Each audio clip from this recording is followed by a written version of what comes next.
Thanks for being here. My name is Pierre Felix. I work for Epic Games. I'm a senior technical product manager on the Unreal Engine.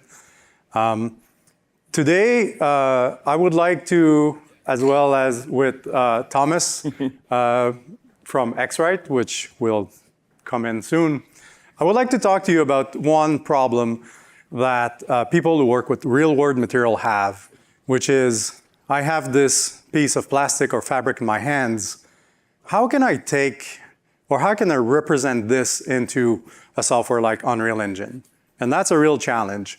You know, what's the RGB color of this red or this yellow?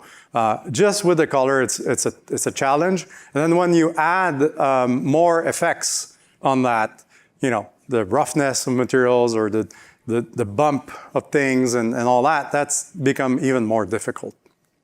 So one of the pillars and one of the answer to that within Unreal Engine is Substrate. Substrate is a new material system that allows you to layer materials together and really recreate physical matter much more easily than before. So you have physically based parameters that you use as input. And the beauty of Substrate is that it will allow you to get to different platforms much more easily because there's internal optimizations that will make it easy for you to go from path tracing to high-end, raster rendering to mobile.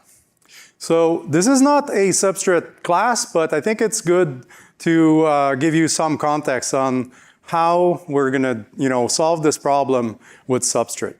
So it all starts with this main element, which is the substrate slab, which defines material with two main concepts. There's the medium and the interface. The medium is basically how the material behave with regards to its own, characteristics, the volume of it. So it defines how it interacts with light. So if it's transparent, is it opaque? Is this, translucent? So this is where you will control the material through the diffuse and translucency parameters. With regards to the interface, this essentially is about the reflectivity of the material. Is this rough? Is this super shiny? Is this chrome-like where, it reflects light from all angle or only from the grazing angle? So the F0 and F90 will be the main parameter to control that. And then there's optional effects like fuzz and glint. So here are some examples. So here's an example of anisotropy. So you can see how the reflection and highlights can have some directionality. Example of fuzz. So you can also give the very interesting look of velvet, where when you look at the material from a grazing angle, it has this depth effect to it. And then you can control with custom tools, which we refer as the custom specular profile, how the material will behave with regards to directionality from either the view angle or the light. So in those examples, what you have here is a color that is reflected, or we're showing the color changing based on the view angle. So that actually allows you to create very complex effect, such as pearlescent car paints. We're going to get into that a little bit later. On top of this base slab, you have layering abilities. So in this example here, we're using what we're referring as the vertical layer. You can stack materials on top of each other and give them depth. So to create this effect of maybe paint dripping over another surface, or epoxy, being applied on top of a piece of wood and things like that. And you actually define the thickness of those layers with actual dimension, which are expressed in millimeter generally. So Other example of the layering capabilities, you can either use vertical layering or horizontal layering, mixing. We won't get into the specifics of that, but that should give you some ideas of the type of effects you may want to use depending on the material you're trying to reproduce. Clear coat is something very easy to do with substrate. Basically, throw on a slab on it and then give it a little bit of relief, a bump, if you wish, to create orange peel effect. And then the same system is also used to create dust layers on car paint, for example. Similarly, there are other effects that you can take from substrate to create this thin film coat effect for iridescence. So soap bubble is an example of that. Or maybe what you see on insects, bodies or eyes, or to create this very interesting pearlescence effect. So if you're working in the automotive industry, one question you may have is, okay, how do I create paint coats? So let's have a look at how a real paint is structured and how you will recreate that with substrate. So if you take a look at a actual physical paint applied on the car, you're starting at the bottom with a primer, and then there's most likely a base coat in which there's metal flakes applied or mixed with that paint, and then a clear coat on top of that.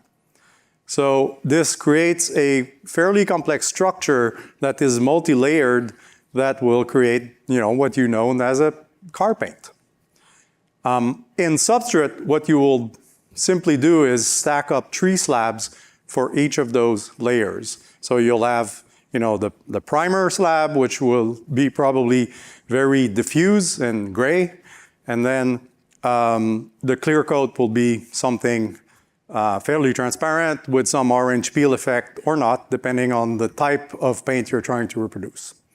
So here's an example of interesting paint that was created with substrate. There's also glint effect in substrate that you can use to recreate metal flakes. So if you're interested in knowing more about substrate and what are all the operators and nodes, you can scan this QR code, and this will bring you directly to this documentation page. And I'll leave it for a second, letting you taking, yeah. Okay, so substrate is kind of the backbone of recreating physically based materials in Unreal. But what if you could scan materials and then inject the result of the scan into substrate? So from now on, I will let Thomas get into this topic, and excellent. We'll talk to the scanning. Absolutely. Thanks, PF. Yeah, so my name's Thomas Meeker. I'm 3D solution architect for X-Rite Pantone. And I'm going to jump right in, and I'll explain more about who I am and what we do. So what makes AxF so great anyhow? It's science, baby. We're doing actual measurements of materials. So we're not just simply artistically moving sliders. We're really measuring these materials. And it's become the gold standard for material digital twins. You'll find us in the automotive world, but also in footwear and fashion and architecture and other places. And we do this through using a hardware element, which we have a TAC7 device for scanning, and then we also have our other spectrophotometers, which I'll explain a little bit more about, but basically devices for color measurement. The other part of that is our software called PANTORA. PANTORA is a software that is proprietary to X-Rite for connecting to our devices as well as measuring materials. So who is X-Rite Pantone? I always ask this question because people are like, is it that Pantone? Like that color Pantone? Yeah, it is actually. And X-Rite is the global leader in color measurement. So X-Rite Pantone, we do color. In fact, we're the art and science of color technology. Where will you find us? We are, you've probably seen our Pantone fan decks. You've probably seen our color checkers. Basically anywhere where color is important, we are an end-to-end solution, measuring, making sure our monitors are calibrated. You know, anything where color is important, we have a solution for that. So, PF earlier talked about why the AxF file is needed by our customers. Our customers want to be working with real-world materials so that what they see is what they get. And this is enabled by Substrate that PF was talking about earlier. So Substrate gave us the opportunity to really take full advantage of what the AxF file, which is the X-Rite file, has to offer. So the AxF file is a digital twin. You hear that often. It is, for materials, a digital twin of a physical material, comprising full appearance, measurement, information, plus metadata. So I like to show this one, and I always ask, which one's real? Which one's physical? Or which one's physical and which one is virtual? Maybe you guessed it right. So virtual and real. I was looking at my other slide over here. We did this with a comparison with V-Ray and Maya against Canon 6D DSLR. And what we did is we just set up the camera just like, or set up the V-Ray scene just like the camera to do a true comparison. So again, making that digital twin. So what makes up the AxF file? So these are all those texture maps or characteristics about a material that you're used to seeing, right? We all work with diffuse maps, normal maps, height maps. We are creating in our with our scanning technology all of those different maps. So no need to get artistic. We're just doing a measurement and creating the file. And that output file is the AxF appearance exchange format. This also contains measurement data because we are measuring these materials. So cool. Why should I believe? Well, measured materials you can trust when it comes to designing with confidence. So accuracy, and probably most important, is a standardization and giving you that confidence to design. And when I talked about standardization, we want to make sure our file actually looks like that same virtual file inside all softwares. We're talking about Unreal Engine today, but we know there are pipelines where customers are using lots of different tools, and the marketing team may be using Keyshot, and then the product development team is using Unreal. It's really important that that AxF file, that digital twin, reads correctly across the different softwares. So let's talk about AxF and Unreal today. And PF is actually going to talk more about our integration. So how do we measure color? So some people may be familiar with spectrophotometers, but we measure color with a spectrophotometer, which measures sample by shining light on the sample and actually measuring the reflected intensity at each visible wavelength. So from 400 to 7 nanometers, we are measuring the actual color and reflectance of that material. We do this with multiple spectrophotometers. So we have the MetaView on the left, which is a 45-0 device. We have a diffuse device in the middle, which is our sphere technology. And then we have a multi-angle technology, which is used for more complex material appearance, like car paints and anything that has interesting change in appearance based on like lighting angle and viewing angle as well. We also have another device called our TAC7. This device measures appearance by using a lot of different technologies. We are using spectral filter wheels for the color, like our spectrophotometers, but we also have things like a projector, a linear light source, so that we can get the full appearance. So think about this as many multi-angle, where we're getting thousands of different views of this material to create that final AxF. And the real magic behind it is that, we're creating like gigabytes of data, and then we are able to create just a few megabyte file of that final AxF material.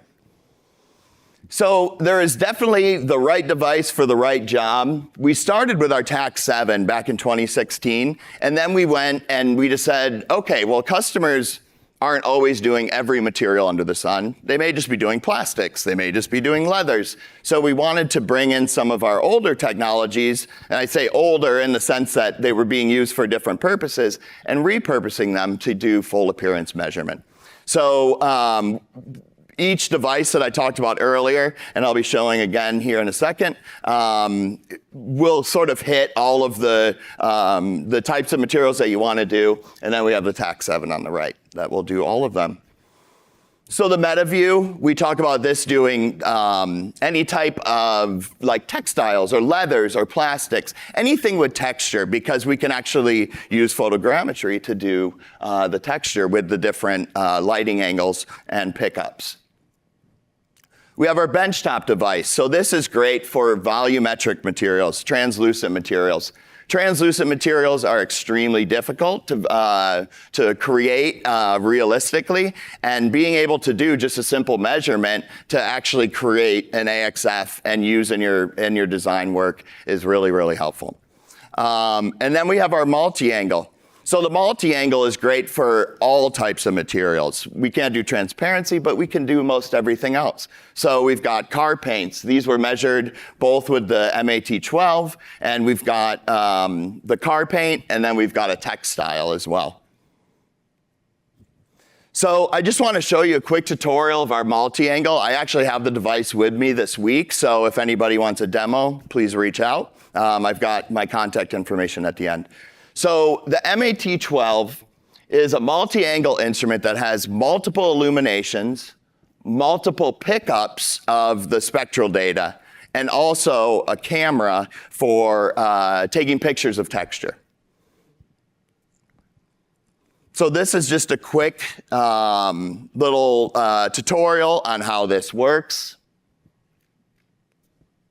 There we go. So when I'm doing a measurement, I wanted to show how user-friendly this is. So this is our PANTORA software. I'm just going to quickly do a measurement. So in this case, I'm going to choose a car paint, but we could do a BRDF or a textured SV BRDF. I have a few different parameters here. We give you examples. We also give you some help. So for like the car paint, there's a number of different things that you can set. We can even do things like the angular lifetime of the material, or I should say of the flake. And then in the SVBRDF, we want to make sure that we're telling it, does it have a clear coat? Is it not coated? And then basically this would be used for textured materials. So in this case, I'm just going to show real quick. So with the car paint, we have a few different options. The primary ones, and I know we've got a lot of automotive people here this week, so I wanted to focus on this one. And they're also really difficult to artistically create. So we're choosing things about the material. Does it have effect pigments? We can show the angular lifetime, like I mentioned earlier. Yes, we can capture how long a flake flashes. And that can be visualized. We have a couple other options that have to do with measurement data, so being able to get all the spectral measurement data, not just the RGB. And then it's as simple as capturing and then clicking finish. So I'm going to move on to the next one. And then how do we manage the color? So great, we're able to create these wonderful materials with these devices, but I need a way of organizing that data. I want a way of communicating that data, and all of that work is done inside of Pantora. We have tools to help you to, there we go. We have tools to help you create tileable textures, a way of databasing, exporting all the texture maps. There's a number of different things that you can do with the Pantora software. And this is a great opportunity to hand it back over to PF, who's going to talk about now how AxF comes to substrate. All right. Cool. Thanks, Pete. Thomas. Yeah. So what we've done with the help of X-Rite, we've been jointly developing this together.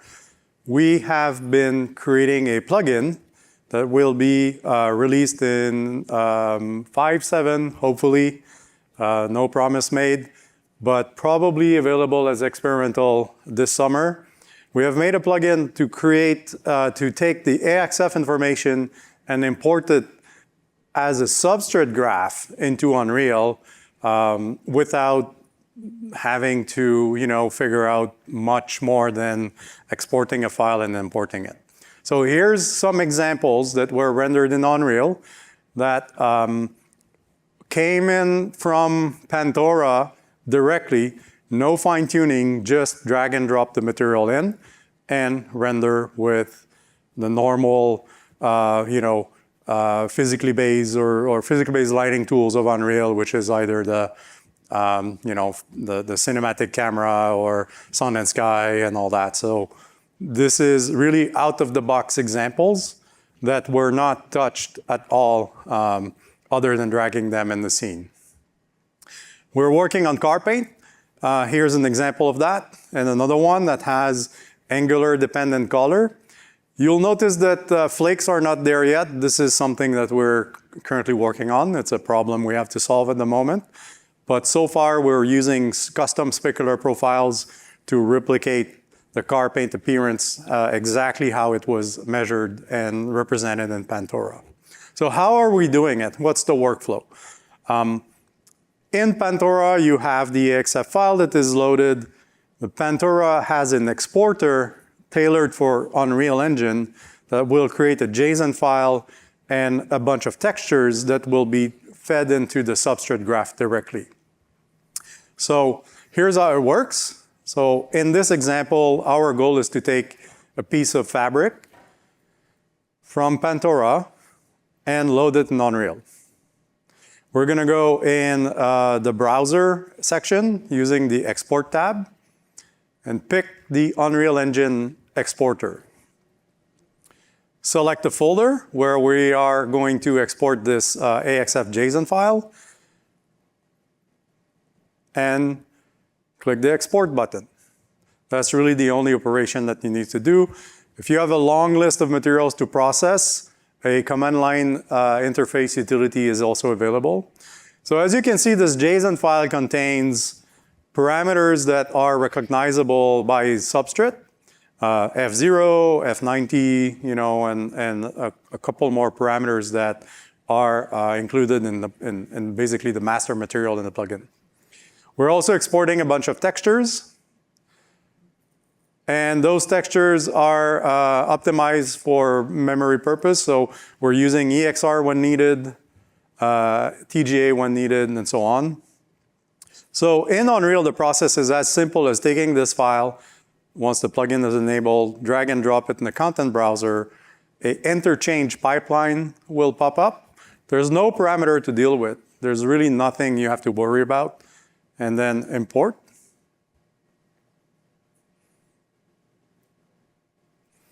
Material instances are created, as well as a sub-texture asset. So let's have a look. So basically, we're pointing to a very simple master material, which has most of the parameters that substrate may want to expose. Roughness, normal, Fresnel, things like that. As you can see, contrary to the existing AxF material importer, the substrate graph that has been created is very, very simple and straightforward. We're also importing the textures. We're going to open up one right here. We're conforming the textures to power of 2 automatically. So again, you don't have to take that into account yourself. And all you have to do is drag and drop that material on your object. The scale in this case was a little bit wrong. You can basically change that. The master material exposed some scale parameters, so we're going to go change that. And there you go. So as you can see, if we compare the Unreal result with the render preview of Pantora, you will see that both materials are virtually identical. So in the Pantora viewer, this is what you get, and in Unreal, you get essentially the same thing without having to worry about any parameter whatsoever. So our goal was to make this, easy to use for any designers. Here's another example with the yellow plastic. It's a bit far away. Let's go. All right.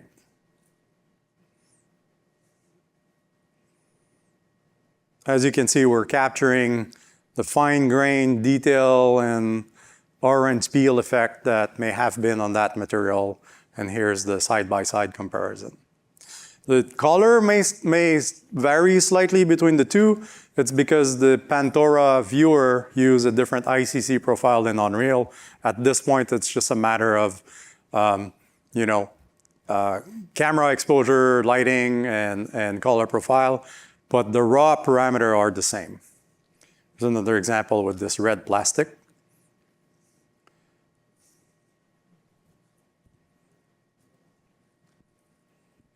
Same thing. We capture the fine grain effect, and again, you didn't have to worry about tweaking the depth of things and having to figure out normal maps and so on. There are cases where things may go wrong. So here's an example. In this case, the material didn't came in as tileable.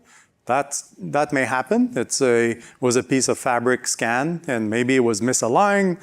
Maybe there were, some patterns in the material itself that couldn't be very repeated because there's a scale issue. The scanner have what, a 6-inch or 8-inch size, So things may happen like that. So how do we solve that? So this is the raw material, in this case, that was imported in Unreal. There's obviously tiling issues. Pantora has pretty neat tool to make maps tileable. So the only thing that you have to do is to go in Pantora, find the material editing tool, and there is actually a texture viewer where you can crop, select zones of interest, and then use the make tileable algorithms and filters that are built in Pantora. And at this point, you re-export. And because we're using an interchange pipeline, the re-import functionality that is pretty much standard in most assets in Unreal will just work as expected. So re-importing those textures will fix we'll re-import the generated texture from Pantora and fix the tiling issue. So what's our roadmap? There's still a lot of work to do. This is why right now we're in the experimental mode. We may release this to the public somehow this summer through a Pantora release. And hopefully in the release of 5.7. We're currently working on adding triplanar and parallax occlusion mapping to the materials that we're creating so that it's easier to represent, relief and texture, aligning the materials onto objects that may not have the right UVs. We're also working on making the anisotropy reliable. So far, I didn't have that piece of code working when I was working on the presentation, but I had last-minute images from the engineering team 2 days ago, and they are on the right here. So you can see that seat belt type of fabric, as well as brushed metals, work pretty well. And then car paint flakes is a problem that we still have to solve. So the density and the color is something we're working on. And yeah, that's it. I have maybe more example. I have a running. We have 20 more minutes to the session. So Yeah. Want to show the run through? yeah. I think it's worth it. yeah, I can run it, and Yeah. maybe you can take some questions. Absolutely. I'm sure people have questions on Absolutely. scanners. Yeah, and if you want to scan this QR code, I do have the multi-angle device with me to do demos, so I can scan your shirt. I can scan whatever samples I have brought with me, and we can do some tests. So feel free to scan the QR code, text me, email me, whatever you want to do, and we'll set up a demo. Thanks for coming to our talk. Appreciate it. Thanks, PF. Thank you. Thanks, guys. Yeah, that was great. Thank you.